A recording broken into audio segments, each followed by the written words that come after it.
Everyone, welcome back to my channel Ratna Mondal. তোমরা সকলে কেমন আছো অবশ্যই কমেন্টে জানিও। আমি তো খুব ভালো আছি। আর আজকে কিন্তু একদম সকাল থেকে ভিডিওটা স্টার্ট করছি। আর আমি তো আগেই জানিয়েছি যে আমি রয়েছি হচ্ছে পিসিবাড়ি। আর পিসিবাড়ির সব থেকে বেশি ভালো যে জায়গাটা সেটা তো আমি কালকে তোমাদের দেখিয়েই ফেলেছি। আর এখানে আরও সুন্দর সুন্দর জায়গা আছে, কিন্তু পুরোটা তো ঘোরানো সম্ভব না, কারণ আমি এখানে সেরকম কিছুই চিনি না। যে জায়গাটা চিনি সেই জায়গাটা তো তোমাদের সাথে শেয়ার করছি। তো এখানে হচ্ছে আমরা এসছি এই সকাল সকাল একটু সুন্দর গ্রাম্য পরিবেশ দেখব বলে, সুন্দর একটা তোমার কি বলে ওটাকে, সুন্দর নদী দেখব বলেই হচ্ছে সকাল সকাল চলে এসি। তো হ্যাঁ, তোমাদের সঙ্গেও শেয়ার করব। তো ভিডিওটাকেও স্কিপ না করে দেখতে থাকো, আশা করি সবারই ভালো লাগবে। দেখো ওই যে বাংলাদেশ দেখা যাচ্ছে, আর এখানে হচ্ছে দেখো কি সুন্দর একটা জায়গা। চল সামনের দিকে। আর এখানে হচ্ছে তার কাটা দিয়ে দিয়েছে। ওটা এটা হচ্ছে ইন্ডিয়ার লোকদের হচ্ছে এই পাশে যেতে দেয় না, বুঝলি? এবার এদিকে যাবো, ঠিক আছে? এদিকে যাবো। দেখো কি সুন্দর একটা প্রাকৃতিক পরিবেশ। এই জায়গাটাও বেশ ভালোই একটা জায়গা। এটা ওই স্কুল মাঠটা দেখিয়েছিলাম না, ওই স্কুল মাঠের পাশে দেখো কি সুন্দর লাগছে চারিপাশটা। আর এরকম সুন্দর একটা সকাল, মানে একটা অসাধারণ সকাল বলতে পারো। এখানে কিন্তু ওই যে বিএসএফরা গার্ড দিচ্ছে। আর ওই যে দেখা যাচ্ছে সুন্দর নদী। এখানে কিন্তু একটা পুকুরে কি সুন্দর ফুল ফুটেছে, দেখতেই পারছো। একটা আলাদা লেভেলের প্রাকৃতিক পরিবেশ দেখা যাচ্ছে কিন্তু এখানে। আসলে পিসি বাড়িতে আসার পর সেকেন্ড ডে হচ্ছে এইটা। আর আমি এরকমভাবে হাঁটছি কেন জানো? কারণ পায়ে লেগেছে খুব জোরে ব্যথা, নখটা সম্ভবত উল্টেই গেছে। তো যাই হোক, সেই সব কিছু ছাড়ো, আমি এবার একটু এগোচ্ছিলাম, কারণ এই জায়গাটা সকালবেলা আমি কখনো দেখিনি। সকালবেলা কেমন ফিল হবে আমি কিছুই জানি না, সেই কারণে কিন্তু আজকে সকাল সকাল আমি চলে এসেছি। এটা একদম পিসি বাড়ির পাশেই আর কি। আর রাস্তাটাও কিন্তু পুরোপুরি মাটির রাস্তা। বৃষ্টি হওয়াতে পুরো জায়গাটা কাদা আর স্যাঁতসেঁতে হয়ে গেছে।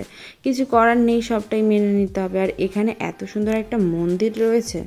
অনেকক্ষণ ধরে এখানে ঘোরাঘুরি করলাম, এবার আমরা বাড়ির দিকে যাচ্ছি। আর এখানে না খুব সুন্দর পটল চাষ করা হয়, আরও শুনেছি ড্রাগন গাছ আছে। তো সেগুলোই হচ্ছে আমরা একটু পরে যাব দেখতে। এখন না, একটু পরে যাব। কি পরিমাণ রোদ, একটু পরে আরও রোদ। নদীর পাড় থেকে আসার পরে রুমে গিয়ে আমি একটু শুয়ে পড়েছিলাম। দেন একটু ফ্রেশ হয়ে আবারও রেডি হলাম। মানে ওই যে ড্রেসটা পরেছিলাম ওটা পরে প্রচণ্ড গরম লাগছিল। তো যেহেতু মাঠে যাব, নোংরা ফোংরা লাগবে, আমাদের আবার বাড়ি ফিরতেও হবে, তো ড্রেসগুলোতে তো নোংরা মাখানো যাবে না। সেই কারণে একটা নর্মাল ড্রেস পরে আমি কিন্তু চলে যাচ্ছি। আকাশটা দেখতে পেয়েছো কতটা সুন্দর। আর অনেকটা পরিমাণ হেঁটে কিন্তু এই আমরা বাগানের দিকে এসেছি।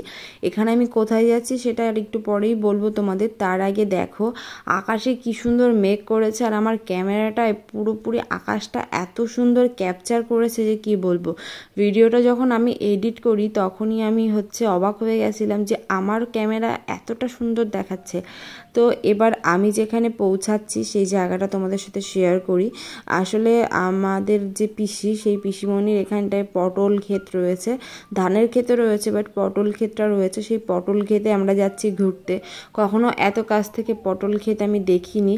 তো সেই কারণে এত সুন্দর একটা সুযোগ হাতছাড়া করাটা একদমই বোকামো হবে। সেই কারণে আমি কিন্তু ডাইরেক্ট চলে এসেছি পটল ক্ষেতের কাছাকাছি।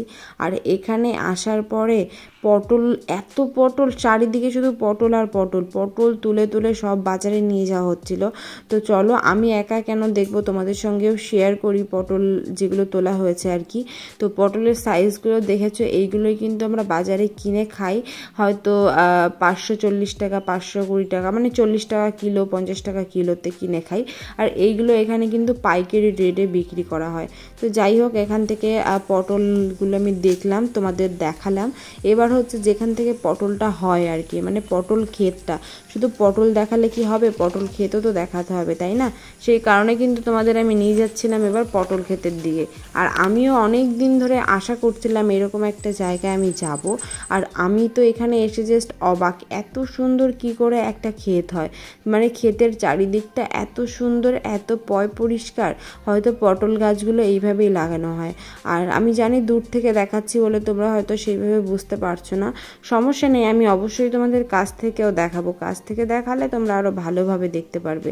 তো যাই হোক, দেখো এইটা হচ্ছে পটল গাছ, নিচের থেকে শিকড় বেরোয় আর এটাকে উপরে টেনে দেওয়া হয় আর কি। আর পটলগুলো কিন্তু এইরকম পাতার মধ্যে মধ্যে আড়ালে লুকিয়ে থাকে, অনেক বড় বড় হয় পটল। এখান থেকে কিছু পটল আমি ছিঁড়েও নিচ্ছিলাম। পটল ছেঁড়ার একটা টেকনিক আছে, এর হচ্ছে মানে পটল দেখলে বোঝা যায় যেটা কচি না বুড়ো। তো বুড়ো পটল তোলা যায় না, মানে কচিটাও তোলা যায় না, মিডিলটা তুলতে হয় আর কি। আর এখানে এসে আমি জাস্ট হচ্ছে পুরো কালা হয়ে গেছি, মানে পুরো কালা বলতে পুরোই কালা। চোখ মুখ দেখে বুঝতেই পারছো কীরকম অবস্থা চোখ মুখের, পুরো কালো হয়ে গেছি। সারাদিন রোদ্রের মধ্যে ঘোরাঘুরি করলে কালোই তো হবো, তাই না? তো কিছু করার নেই, এইভাবেই আমি সামনের দিকে এগোচ্ছিলাম। আর এত পরিমাণ কাদা ছিল, ভাগ্যিস আমি ওই ড্রেসটা পরে আসিনি। আর পটলের কিন্তু দাগ আছে, মানে পটলের এখানে কিন্তু যে কষটা হয় সেটাতে কিন্তু অনেক দাগ লাগে।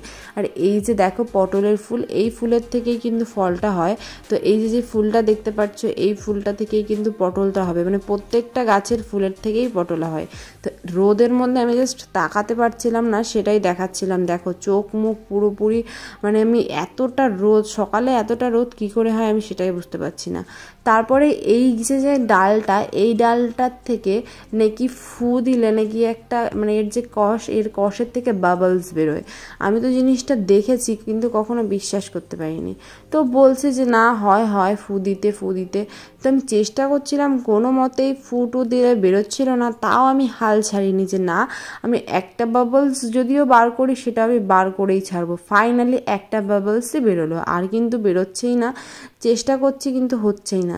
তো যাই হোক, যারা পারে অনেক চেষ্টার পরে হয়তো, মানে যাদের এগুলো অভিজ্ঞতা আছে, আমার তো ফার্স্ট টাইম, কোনো অভিজ্ঞতা নেই, সেই কারণে কিন্তু আমি জিনিসটা অতটা ভালো করে পারলাম না করতে আর কি। তো যাই হোক, এবার এখান থেকে আমরা ঘুরলাম। দেখো শুধু পটল খেতে পড়ে থাকলে হবে না, আমাদের আবার বাড়ির দিকেও রওনা দিতে হবে। কতটা স্ট্রাগল করে এতটা রোড আমি হেঁটে এসেছি শুধুমাত্র আমি জানি। যদিও আমি হাঁটতে এখন একদমই পারি না, গাড়িতে উঠে উঠে এমন অবস্থা হয়েছে যে একদম একটু, মানে 2 পাও হাঁটতে ইচ্ছা করে না। তারপরে ভাবলাম না, চলো জায়গাটাকে টাটা দিয়ে সামনের দিকে এগোই। আবারও যখন পিসি বাড়িতে আসবো অবশ্যই পটল খেতে আসবো, আর তোমাদের সঙ্গে শেয়ারও করবো। এবার শুধু পটল খেত না, ধানের ক্ষেতও শেয়ার করব।